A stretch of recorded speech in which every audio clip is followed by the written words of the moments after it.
네, 안녕하세요. 김원기입니다.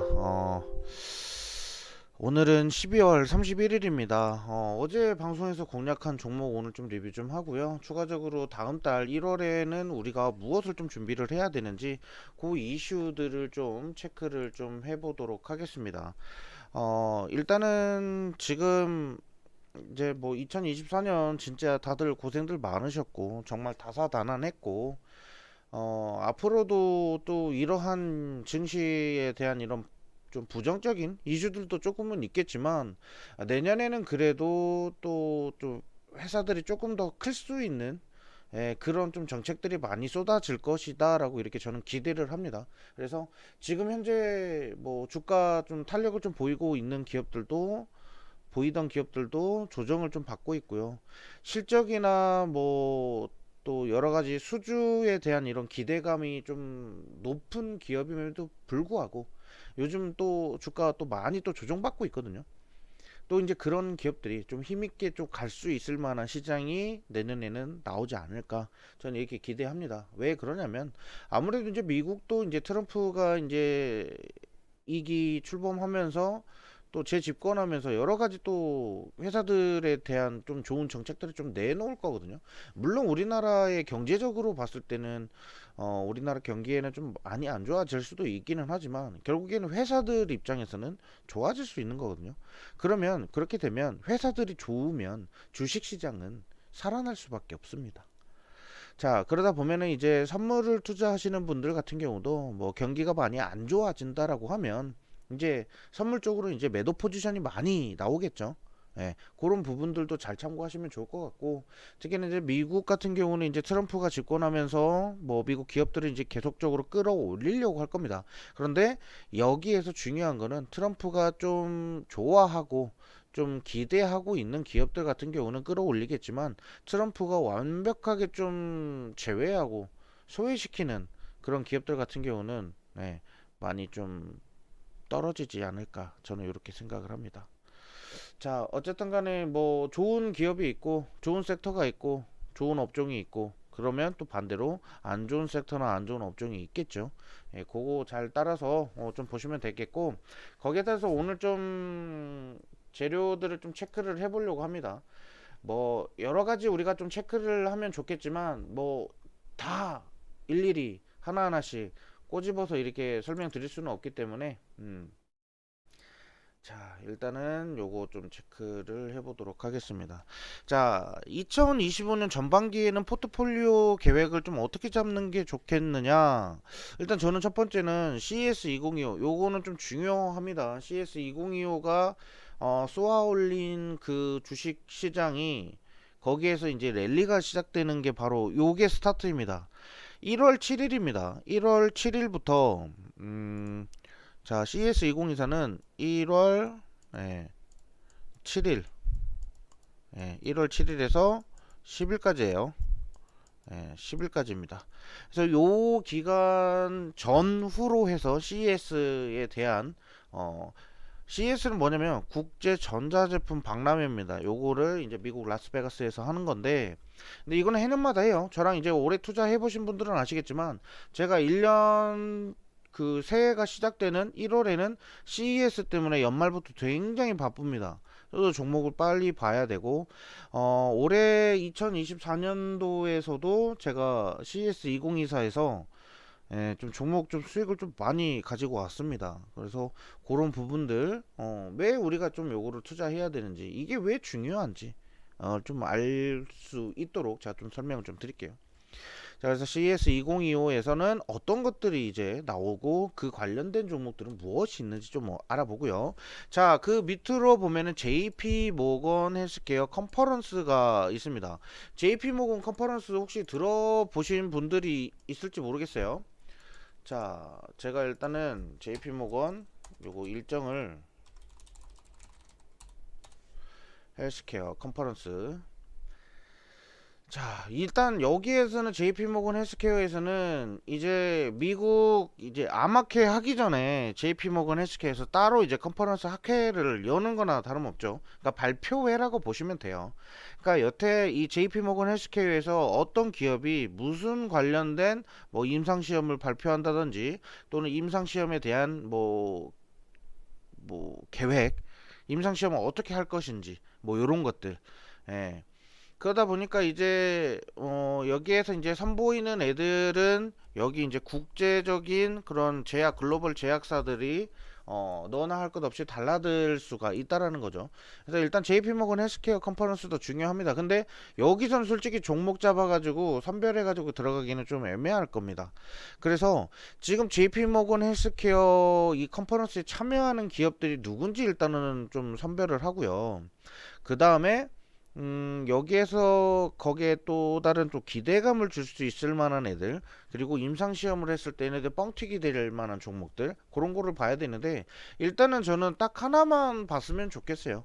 저는 JP모건 헬스케어에서 저는 유한양행 하나 봅니다. 예. 당분간은 유한양행을 좀 저는 집중적으로 봅니다. JP모건 헬스케어 컨퍼런스에서도 마찬가지겠지만 올해 미국 암학회나 종양학회나 또는 폐암학회 뭐 이런 데 있잖아요. 여러 그 학회들이 있는데 이 중에 유한양행이 저는 좀 가장 좀 가능성이 좀 있어 보인다. 뭐 리가켄 바이오나 ABL 바이오 뭐 이런 종목들도 있겠지만 저는 일단은 유한양행 일단 요거를 좀 중점적으로 보시는 게 좋겠다라고 말씀 좀 드리도록 할게요. 예. 뭐 일단은 저는 솔직히 한미약품도 한미약품 얘네도 솔직히 주가가 많이 좀 빠졌거든요. 그래서 한미약품도 지금 차트를 한번 보도록 할게요. 이거 같이 보면서 해야 돼요.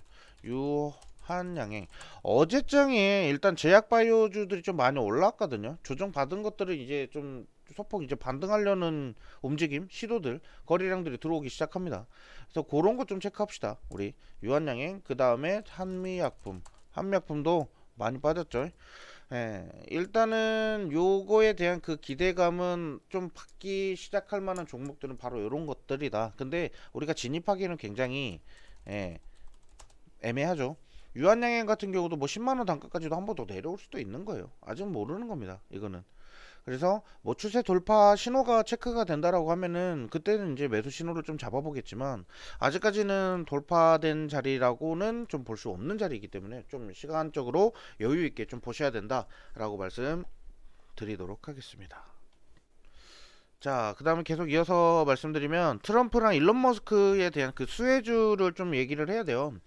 자, 트럼프 같은 경우는 우리가 이제 뭐 수혜를 받을 수 있는 게 뭐 이전에는 이제 방산주들에 대한 이런 좀 얘기가 나왔어요.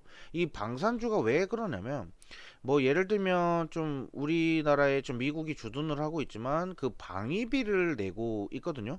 근데 트럼프가 이 방위비를 안 그래도 지금 다른 국가들도 지금 방위비들을 좀 많이 내고 있습니다. 예, 더 올렸어요. 그리고 앞으로도 더 올리겠다라는 계획이고요.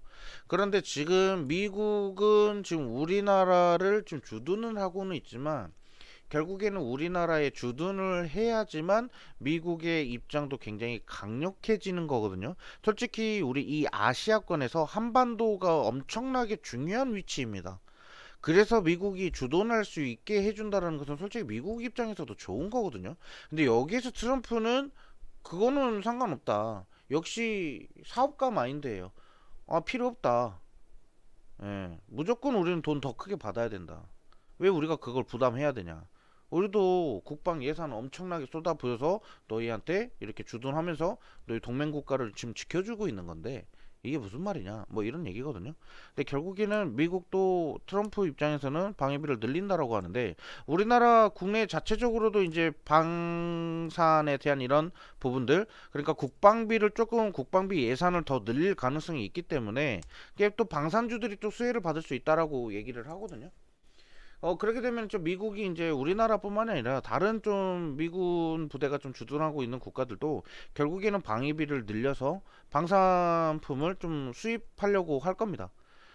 그러다 보면 어떻게 되겠어요? 그럼 당연히 방산업체는 수혜를 받을 수밖에 없다라는 거죠. 그래서 방산업체가 있고요. 그 다음에 이제 뭐 우리 조선 쪽, 트럼프가 취임하자마자 바로 우리나라 정부에 전화를 했죠. 전화해가지고 했다는 소리가 바로 조선소를 좀 협력하자라는 얘기를 했다라고 해요. 예, 그만큼 지금 현재 지금 조선 쪽으로는 우리나라가 좀 탑이고, 일단은 1위는 중국입니다. 예, 압도적인 점유율이 지금 중국입니다. 왜냐하면 중국은 저가 전략으로 엄청나게 좀 좋은 그런 지금 상황이에요. 그래서 중국이 지금 1위의 조선 그 시장을 좀 차지를 하고 있고, 우리나라가 이제 2위입니다. 원래는 우리가 1위였죠. 자, 그런데 중국이 저가 전략은 절대 이기지를 못한다라는 거. 점유율은 당연히 중국이 1등을 할 수밖에 없다라는 거죠. 자, 그런데 미국에 있는 함대, 미군 함대를 중국에다가 외주 수주를 맡긴다? 요건 진짜 말이 안 되는 거거든요. 근데 이 수주 자체가 그렇게 크게 큰 돈을 버는 그런 것도 아니에요. 이 수주가. 근데 이 수주가 아니라 이제 뭐 예를 들면 미국에서 지금 뭐 LNG 선박이라든지 또 아니면 또 여러 가지 미국 전투 함정 뭐 이런 것들 있죠. 뭐 요런 것들도 우리나라에 부탁을 할 수 있다라는 겁니다. 자, 그렇게 되면 또 이제 뭐 스페커랑 이런 애들도 막 올라가겠죠. 막 진짜 스페커 한번 올라갈 때 한번 보시는 게 좋아요. 막 미친 듯이 올라갑니다. 예, 물론 테마 종목이지만, 예, 스페코가 또 이제 또 함대에 또 이게 좀 중요한 역할을 좀 수행하는 부품을 만들고 있어서, 자, 아무튼 스페코나 뭐 이런 방산 움직일 수도 있고, 그다음에 좀 하나 엔진이나 뭐 여러 가지 종목들 제가 말씀드린 적이 있죠. 예, 그런 거 삼성중공업도 거기에 따른 또 수혜를 또 받을 수가 있고요. 자, 아무튼 이런 부분들이 있기 때문에 조선 이런 거 체크해야 되고, 일론 머스크는 말 안 해도 아시죠? 뭐 자율주행이나 뭐 또 뭐 휴머노이드 로봇 뭐 그리고 스페이스X 우주항공 뭐 여러 가지가 있겠죠. 전기차 뭐 이런 거. 그래서 일론 머스크가 받을 수 있을 만한 수혜주, 그리고 트럼프가 지금 밀고 있는 그런 것들 또 체크를 하시면 되고, AI 반도체 기대감 같은 경우는 CS 2025에서의 또 컨퍼런스에서 또 나와서 얘기하는 사람이 젠슨 황입니다. 예, 그래서 기조연설을 했을 때 아무래도 여기에 따른 또 AI 반도체에 대한 이런 긍정적인 이슈들을 좀 쏟아내지 않을까, 저는 이렇게 좀 생각을 하고 있고요.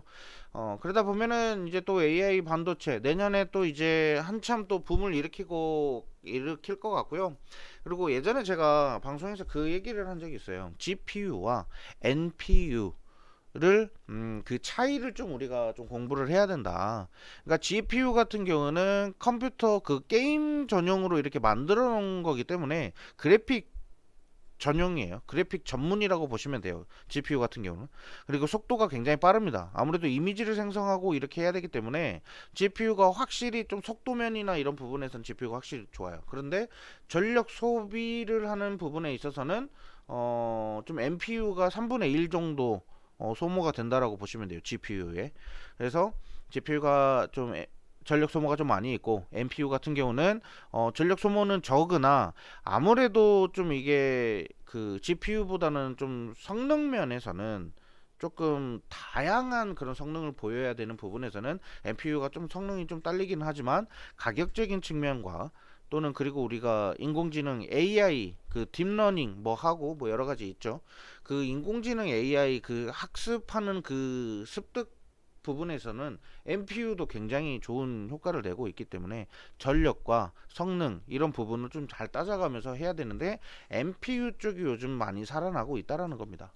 그래서 아무래도 이번에는 양자 쪽으로 좀 많이 시선이 좀 쏠리긴 했는데, 만약에 양자 쪽에 대한 이런 기대감이 한풀 꺾이기 시작하면 다시 또 반도체로 넘어갈 거라고 저는 보고 있습니다. 그래서 지금은 좀 반도체 쪽으로 좀 보시고, 일단은 당분간은 내년 상반기 좀 초까지는, 예, 한 1, 4분기 정도까지는 요 정도 보시는 게 좋을 것 같아요. 뭐 양자 칩을 만드는 기업들 좀 눈여겨서 보실 필요가 있을 것 같아요. 네, 양자 관련된 거 좀 우리가 좀 자주 체크하자. 그래서 요거는 이제 2025년 내년 전반기에는 포트폴리오를 요런 식으로 구성하는 게 좋겠다. 그리고 CS 2025 이렇게 나와 있는데 요거 말고도 다른 행사들 또 있고요. 그다음에 JP 모건 헬스케어가 있지만 제약바이오 쪽으로는 일정 학회 일정들 쭉 있습니다. 그러니까 요거는 대표적인 거다라고 해서 지금 당장 1월부터 준비해야 되는 애들이 이런 애들이고, 그러니까 내년 전반기에는 각자 일정들이 있어요. 그 일정들을 우리가 잘 체크해가지고 대응해 보도록 합시다. 자, 이제 본론으로. 자, 시간이 이제 많이 들어갔어요. 오늘 영상 제가 봤을 때 한 3, 40분 될 것 같은데, 자, 빠르게 한번 해보도록 하겠습니다. 너 오늘 또 휴장이고, 오늘도 저 움직이지도 않고, 저 할 일이 많아요. 저 오늘.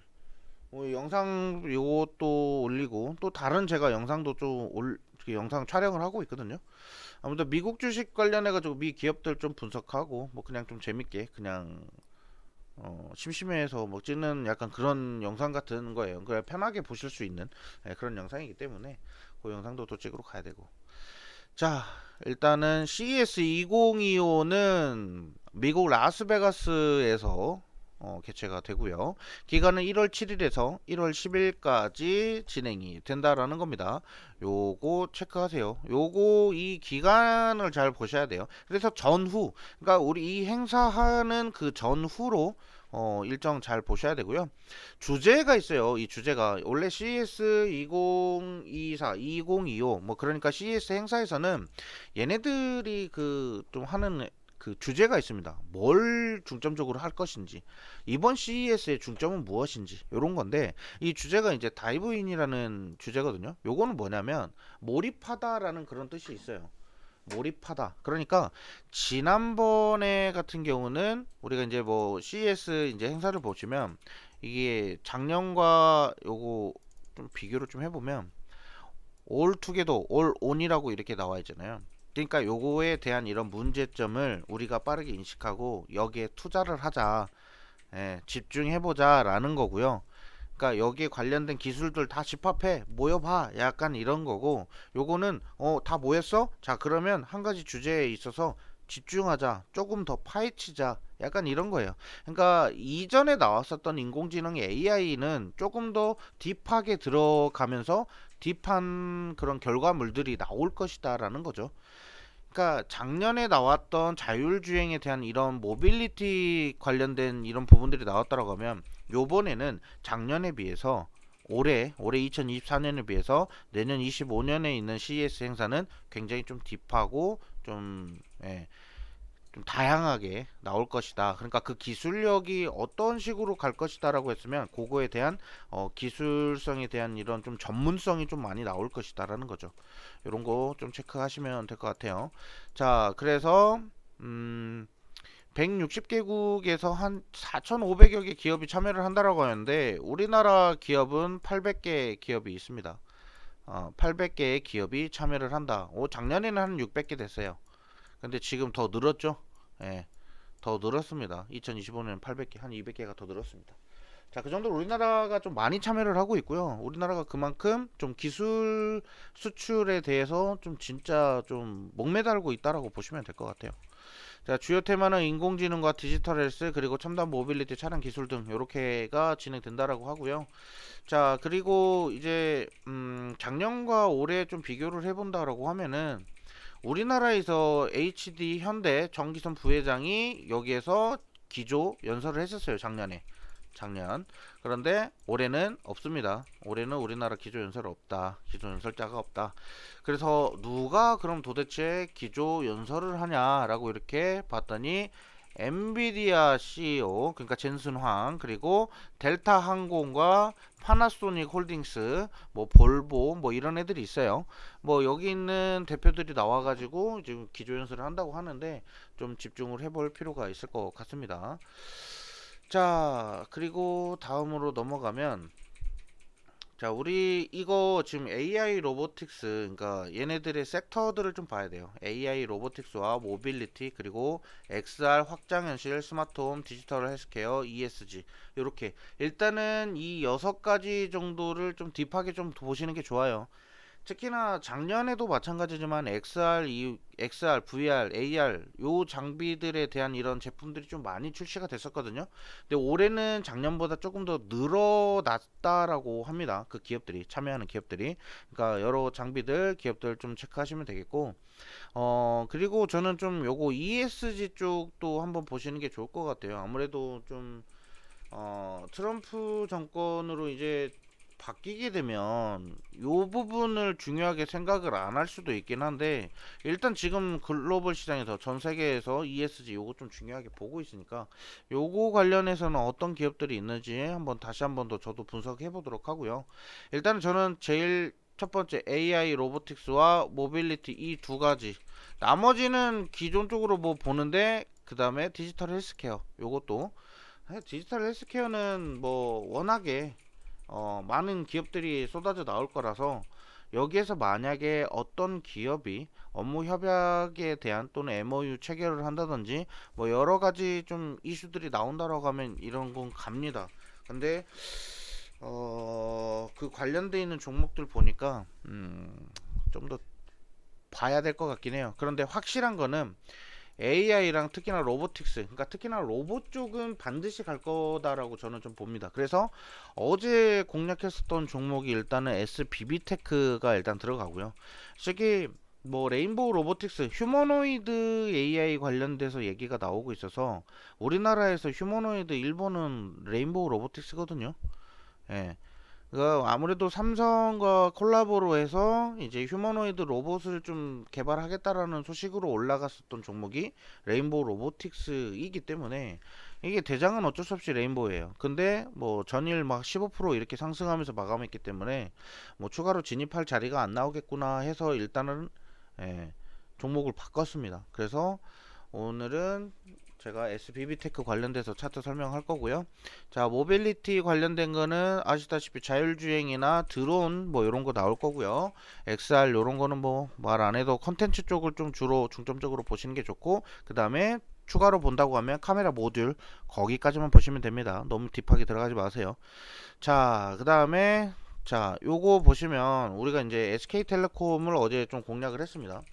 SK텔레콤은 지금 일단 CES 2025에서 최고 혁신사항을 좀 수상한다라고 합니다. 우리나라 기업이 한 19개 기업이 혁신사항을 수상을 받거든요. 근데 우리나라가 받는 거는 한 7개 정도 된다고 합니다.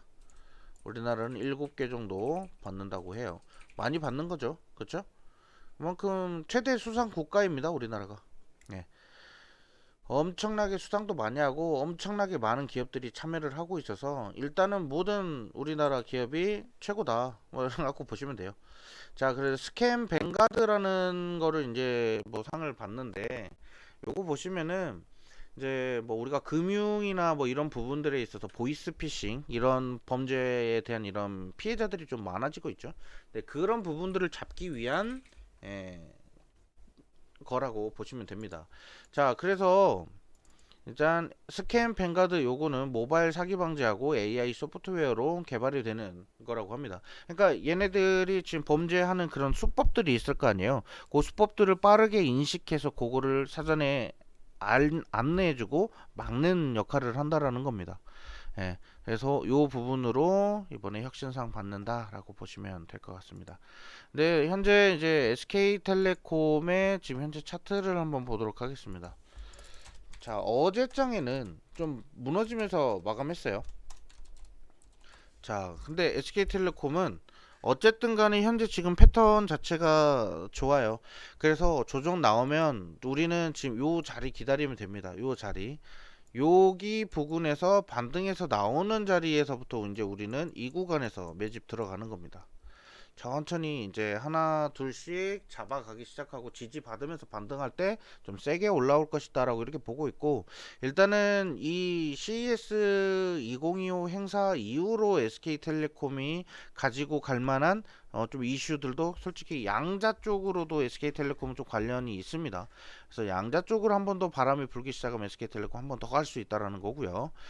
그래서 일단은 좀 바닥자리가 어느 정도 지지받는 구간이 체크가 되면 그때 좀 매수 신호 좀 잡아가지고 진행하도록 할게요. 솔직히 지금도 지금 좀 잡아도 괜찮을 것 같은데요 이렇게 말씀드리고 싶은데, 아무래도 이제 내년 초에 대한 이런 뭐 리스크 어느 정도 우리가 좀 체크해야 됩니다. 예. 확인할 건 충분히 확인하고 그 다음에 들어가셔도 되니까 천천히 진행하도록 할게요. 그래서 한 54,000원 위 여기 아래 하단 지지라인 구간이 좀 체크가 되면 그때부터 매수 신호 한번 잡아보도록 하겠습니다. 자, 무리는 하지 않아도 됩니다. 그리고 SK텔레콤 같은 경우는 좀 길게 가지고 가야 된다라는 거 체크하시면 될 것 같아요. 자, 그 다음에 또 우리 또 한 가지 종목이 마지막으로 하나 더 말씀드릴게요. 일단 로봇 쪽 우리가 체크해야 돼요. 오픈 AI가 4년 만에 로봇 팀을 좀 부활했다. 그러니까 로봇 AI를 본격적으로 가동하겠다. 뭐 이런 헤드라인이 있어요. 그러니까 결국에는 오픈 AI가 로봇 사업을 좀 포기를 하고 있었어요. 근데 이 기업뿐만이 아니라 로봇 사업을 뛰어들었다가 로봇 사업을 포기한 기업들이 엄청나게 많다라는 겁니다. 이제 처음에 이 로봇 하나 만드는데 엄청난 시간이 걸렸다라고 하면 로봇을 이제 하나를 만들고 나면은 거기에 대한 데이터들이 축적되기 때문에 또 다른 로봇을 만들 때는 그만큼 시간을 최대한 단축시킬 수 있고요. 이 로봇들이 결국에는 어떤 역할을 수행하고 어디까지 학습이 돼서 사람이 못하는 부분, 그러니까 사람이 부족하기 때문에 사람의 그 인력을 어떤 식으로 좀 채워줄 수 있을지, 그것이 이제 관건이거든요. 그 부분은 어떻게 해결할 것인지. 근데 지금 오픈 AI가 가지고 있는 챗 GPT에 대한 그 기술이 아무래도 이 휴머노이드 로봇에 입혀진다라고 하면은 저는 정말 요거 괜찮겠다. 그럼 로봇이 굉장히 지금 뭐 테슬라가 만들고 있는 옵티머스 뭐 요거 관련된 그 휴머노이드 로봇보다 조금 더 관절 구동이 좀 더 좋거나 뭔가 그 기능을 조금 더 더해질 수 있다라고 하면 로봇도 정말 세게 갈 수 있다라는 겁니다. 예, 미리 장기적으로 봤을 때도 로봇 사업이 굉장히 큰 돈이 될 수 있는 사업이기 때문에 로봇 쪽 좀 집중해서 봅시다 라고 이렇게 말씀드리겠고요. 자, 그 다음에 테슬라에 이어서 엔비디아도 참전한다고 합니다. 무엇을 참전하냐, 결국에는 휴머노이드 로봇을 만드는 거에 대해서 적극적으로 참여하겠다라는 거죠.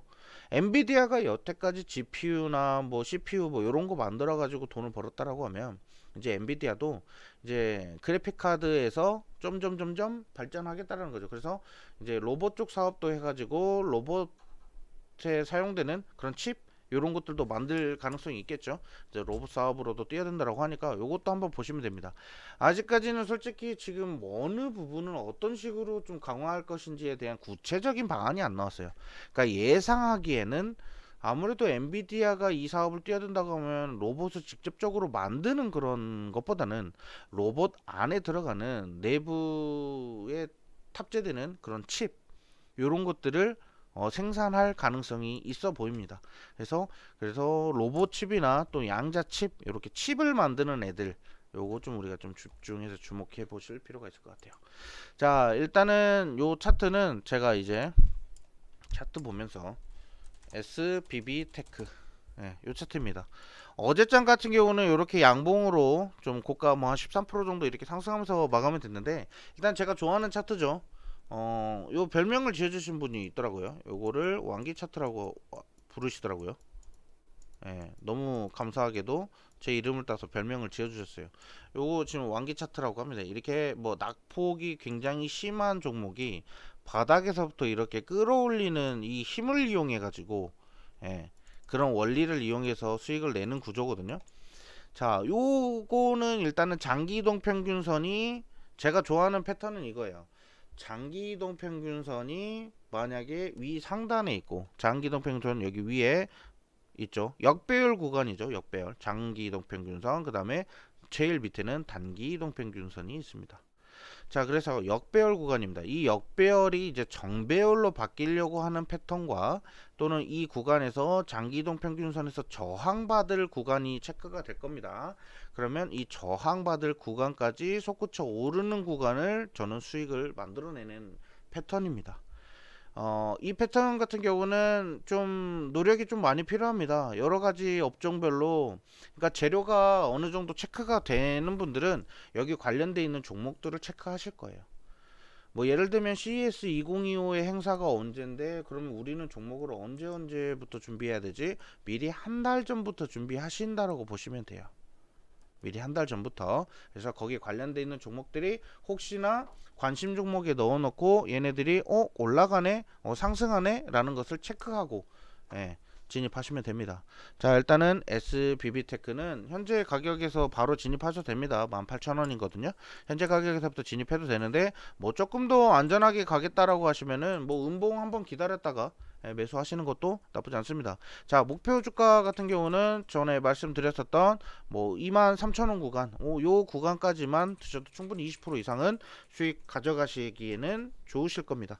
그래서 SBB테크 좀 말씀드렸고, 솔직히 뭐 SPG라는 종목을 제가 좀 좋아해서 SPG 차라리 매수하는 것도 나쁘지 않을 것 같은데 라고 이렇게 생각을 했는데, SPG 같은 경우도 뭐 해봐야 먹을 수 있는 구간이 특히 SBB테크보다는 좀 더 작겠다라고 생각이 됐고, 감속기가 조금 시장에서 지지를 받을 만한 그런 시장은 아니에요, 솔직히. SBB테크도 그렇고 SPG도 그렇고 뭐 TPC도 마찬가지고요.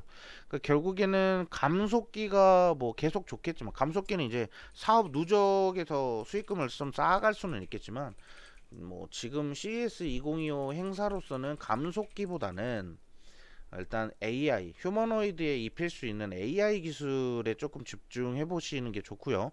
그리고 휴머노이드를 만들 수 있는 회사들에 좀 집중하시는 게 좋습니다. 네, SBB테크는 휴머노이드를 만드는데 부품도 공급을 하고 있고, 예, 그런 부분도 우리가 좀 투자하실 때 좀 잘 체크하시면 좋을 것 같아요. 자, 일단은 오늘은 여기서 마치고요. 일단 SPG까지는 설명을 좀 드렸는데, 일단 공략한 종목은 SBB테크와 SK텔레콤 요 두 가지 종목입니다. SK텔레콤 밑에 왔을 때 매수 들어간다라고 말씀드렸고요. 다음 주에는 아무래도 CES 2025에 대해서 좀 구체적인 좀 시장 방향이 나올 것 같아서 다음 한 주 한 번 더 체크한 다음에 제가 추가 영상 또 남기도록 하겠습니다. 지금까지 김원기였습니다. 감사합니다.